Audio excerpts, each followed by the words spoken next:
So hey folks, and welcome back to another video. We're just down at Glaston Dock tonight, just having our last ride out on the awesome Triumph Speed Triple RR. And I'm just going to tell you all the good points and all the bad points that I've come to find with this motorcycle over the last 10 days.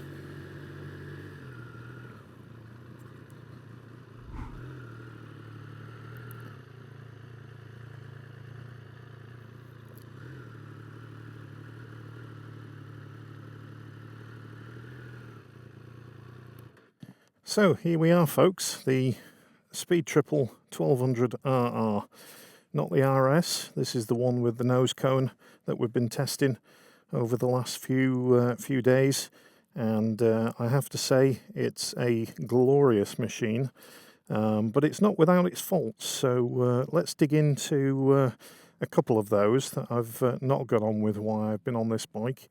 And the first one is the clip-ons are way too low. Now the riding position is really comfy on this bike, as you can see, just sat on it now. My legs aren't bent up, the seat's really comfortable. The only uncomfortable part is the clip-ons. Now when I lean forward, it is a sport bike position. Now yes, it's not a fully blown sport bike, or is it? Because it's not got the lower fairing, but yeah, you can definitely say this is a sport bike. It goes like one, and it feels like one, but I do like the nose cone. I think it just finishes the bike off.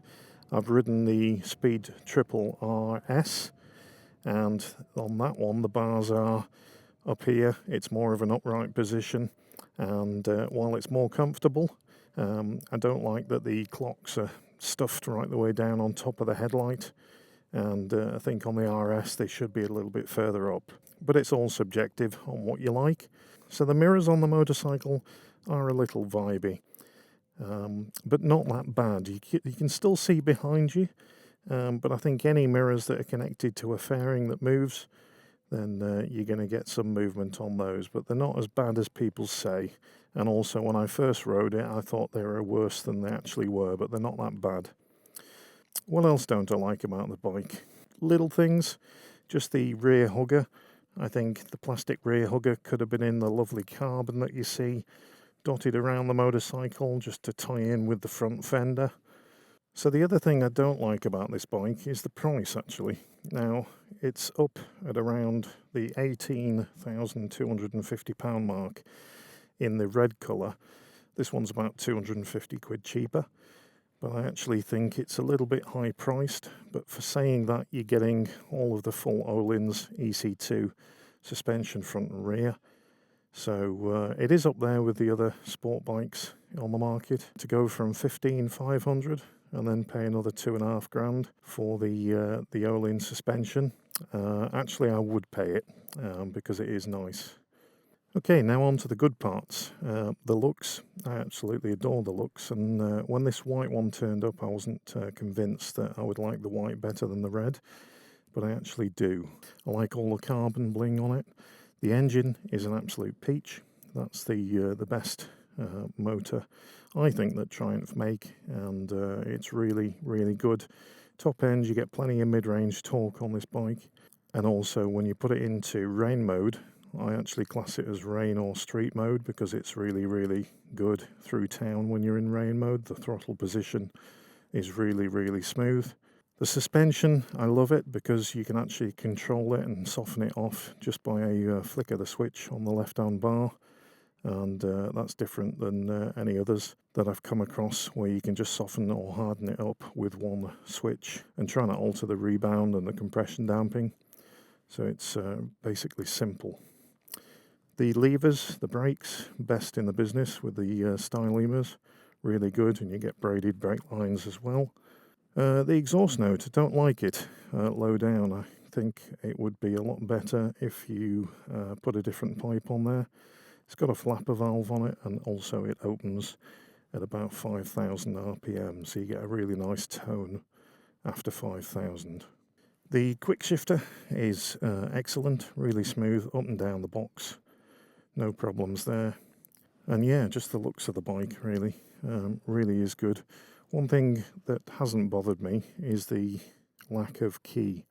So it's keyless ignition on this, and it's been faultless all the time that I've had it. I think if you were going for the RS instead of this for comfort and just the higher bars, then that would make more of an everyday bike. I don't actually think this is an everyday bike. I think it's one of those bikes that you take out for a Sunday blast. It's not something you would tour on because of the bars and the uncomfort on your hands and wrists. And if it's not your everyday bike, why would you pay 18 grand? That's my only complaint, really. Even though it is lovely, it's a lot of money to pay for a Sunday bike.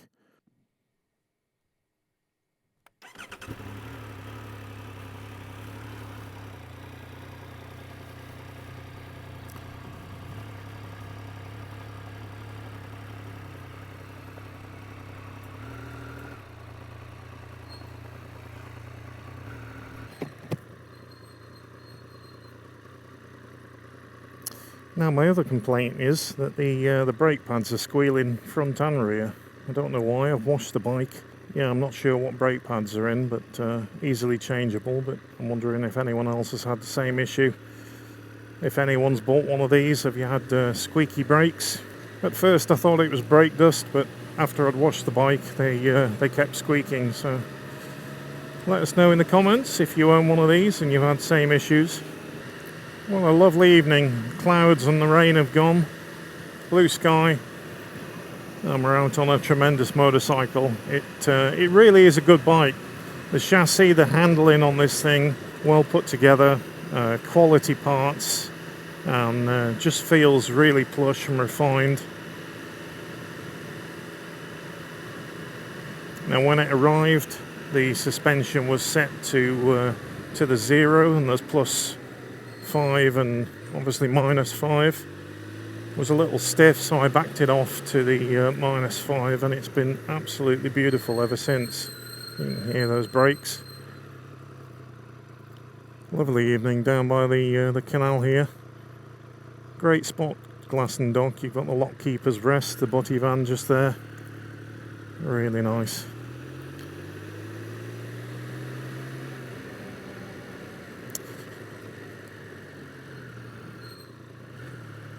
So I think we're going to stop at the pub on the way home, grab a shandy and a bowl of chips, and just sit and look at this thing and contemplate our time that we've had on it over this last week. Thank you again to Triumph for supplying this motorcycle, and I look forward to sharing with you on Friday this week, couple of days time, the surprise bike, the bike that we're doing our trip on. If you've any guesses, put them in the comments below, but that will be launched on this Friday, the 29th of July at 4 p.m. So stick around for that on Friday night. It's going to be a good one. Okay, we're just going to stop at the stalk just up here, grab a shandy.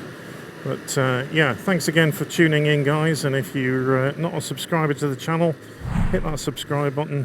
Ding that bell for future videos coming up, and we'll catch you on another one soon.